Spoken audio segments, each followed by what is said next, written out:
অনুষ্ঠান বাড়িতে যেমন করে শুক্তো রান্না হয় আজকে ঠিক সেম রেসিপি ফলো করে শুক্তো রান্না করব। প্রথমেই কড়াইতে সর্ষের তেল দিয়ে দিয়েছি। তেল গরম হয়ে গেলে বড়িগুলো লাল করে ভেজে নেব।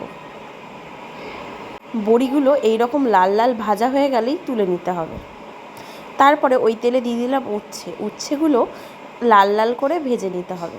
উচ্ছে এইরকম লাল করে ভাজা হয়ে গেলেই তুলে নেব। শুক্তো রান্নার সময় উচ্ছেটা এরকম আলাদা করেই ভেজে তুলে নিতে হবে। সব সবজির সাথে উচ্ছেটা ভাজলে সব সবজিগুলো তিতো হয়ে যাবে। এরপরে আলুগুলো ভাজা বসিয়ে দিলাম। আলুগুলো যেই হালকা ভাজা হয়ে আসবে তখনই আমরা লম্বা করে কেটে রাখা গাজরগুলো ভেজে নেব। শুক্তো রান্নার জন্য সব সবজিগুলো এই রকম লম্বা লম্বা করেই কাটতে হবে।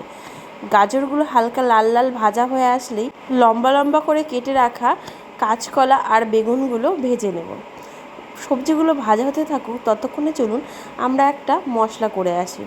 শিলনোড়ায় 2 চামচ পোস্ত আর 2 চামচ সর্ষে জল দিয়ে মিহি পেস্ট করে নেব।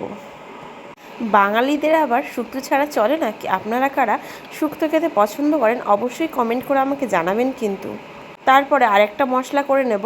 2 চামচ রাঁধুনি আর 1 টুকরো আদা জল দিয়ে ভালো করে বেটে নেব। বাটা হয়ে গেছে, তুলে নিলাম। এরপর চলুন আবার রান্নায় ফিরে যাই। সবজিগুলো সব ভাজা হয়ে গেছে। এখন বাকি সজনে ডাঁটা আর ঝিঙেটা দিয়ে দিলাম। সব সবজিগুলো ভেজে নামিয়ে নেব।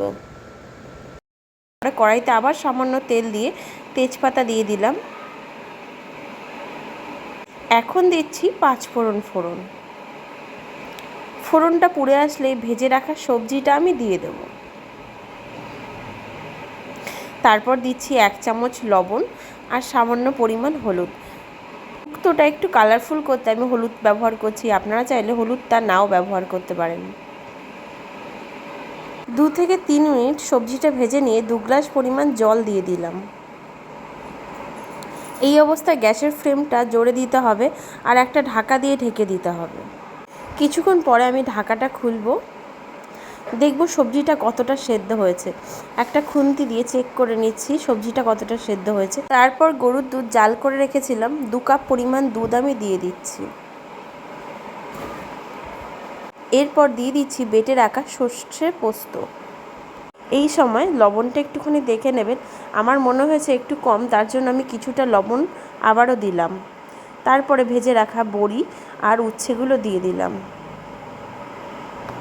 তারপর বেটে রাখা রাঁধুনি আর আদা বাটাটা দিয়ে দিলাম। শুক্তোতে এই রাঁধুনি আর আদা বাটাটা দিলে না খুব সুন্দর একটা গন্ধ আসে। তারপর দিয়ে দিলাম সামান্য পরিমাণ চিনি।